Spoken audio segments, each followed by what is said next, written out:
I know how these trailers are gonna go. Do do do do do do do do do. I know how all these trailers are gonna go.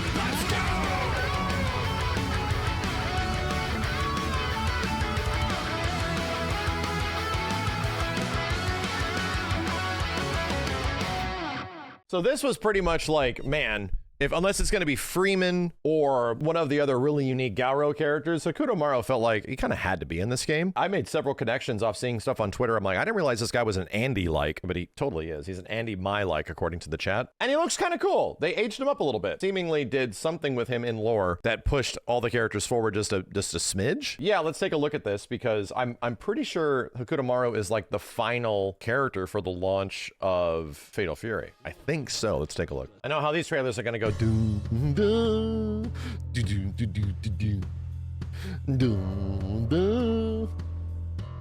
I know how all these trailers are gonna go. Been watching them for like a year plus, dude. That's why I almost don't like all the trailers being homogenized. Wow. Wow. Okay. He's like a mini Strider. But he has ooh, that's cool. But he has drip? All right.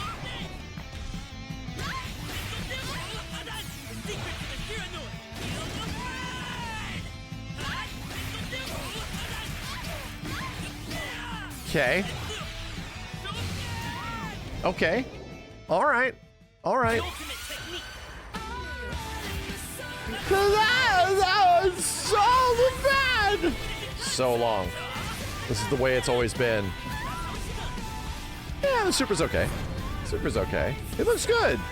It legit, I think, is one of the better looking characters in the whole game. Pretty much Mai's move, yeah. Pretty much is Mai's move. So this thing's almost out. Right? It's like 2 weeks away now. I was really hoping that they were going to spend some time talking about some of the future DLC in some way. It's funny that the last character being added to the game is also the next character being added to the game, you know? Andy's like right after. Is there a compilation of what the developers have talked about? Because there's been a whole bunch of information about the game today because they did the big old Evo showcase thing. Let me see if I can start looking that up. Hold on a second. Is this the last fighting game at $59.99? Maybe. All right, so there's a lot of news, and I've been getting some privy to it like all day. 2-lane battle mode revealed for City of the Wolves. First time in 27 years. SNK revealed a 2-lane battle mode featured in City of the Wolves as well. It's not entirely clear if this will be included in a separate versus mode or battle settings that can be used with more classic flair to action. Yeah, there's lane battles, bro. Is there any actual footage of it? You know they're gonna run tournaments for this. This right? was, and by the way, this is always the weirdest thing when you go back to old Fatal Fury games and you check this stuff out. It's always a bizarre function of them that you really got to get used to. Lane battle is just, there's 2 lanes that you fight in. You have like attacks that switch lanes. You can attack through lanes, but you're effectively like, you know, opposite each other on a 2D plane. You know what I mean? Oh, they do show it? I gotta see it. Where is it at? Oh my god, we actually get to see Kevin? Yeah, so it's quick too. And, you know, you can so they're in the back lane right now, right? Really and then he just switched lanes, and you can almost like pull people into the opposite lane and stuff. Yeah, they're trying to like create a 3D. This was back when there was no 3D games, chat, mostly. There was no big 3D fighting games for the most part. So they were trying to create like 3D depth to 2D games, you know what I mean? The same way that like Outrun kind of did back in the day. Between the planes? Tekken Virtua Fighter. Chat, that's 1993. Wow. coming in, putting on I'm pretty sure old school Fatal Fury stuff predates that shit. Plus the lane switching. So there's a couple caveats. I'm already seeing some. Was it Real Bout or was it some of the old Fatal Furies?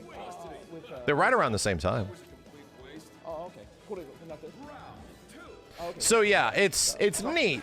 Is this going to be the standard of like how you play the game? No, I'm fairly sure this is just going to be a mode. It was in the OG one in 1990, Fatal Fury 2. Wow. Yeah, absolutely. You know, We played those a while back. Gameplay. It's neat that it's there, right? It's the equivalent of, hey guys, you know that those Street Fighter modes? You guys remember Extreme Battle in Street Fighter? You remember that? It's sort of like Break the Car mode in Street Fighter 6. It's like a legacy thing that they're bringing back. It's a gimmick and it's goofy and it's fun. Don't expect this to be like the modern competitive standard. It's just neat. It adds more features to the game. Maybe sometime in the future you'll be able to ring out your own friends. What? Wait, what? Ring out? I don't want knock them off the stage. Oh, we had that happen a few times in the older games. Yeah. They get knocked into the moat, like the river or some shit. That isn't that different. There was another game that had situational ring outs, but by the time it came out, they mostly took them away. And within a year, they added a whole bunch of them. The game is Street Fighter V. For those of you that have forgotten this, it was a thing that a lot of people liked in SF5, that there was like brutalities. If you finish somebody in a certain corner in a certain way with a certain attack, you knock them and they get noodles on their head and shit. And then it didn't really have much of it at launch, but then they added them a bit later. But yeah, it's an old KI2 thing, don't get me wrong. It's a KI1 thing as well, where you can knock people off stages and shit. I wonder where Killer Instinct got it from in 1994. I wonder where KI got it from like 20, 30 years ago. I wonder which games they were pulling that shit from, you know? MK? Chat, it was from SNK! SNK was doing this shit before everybody. SNK was doing supers for everybody. Wake up!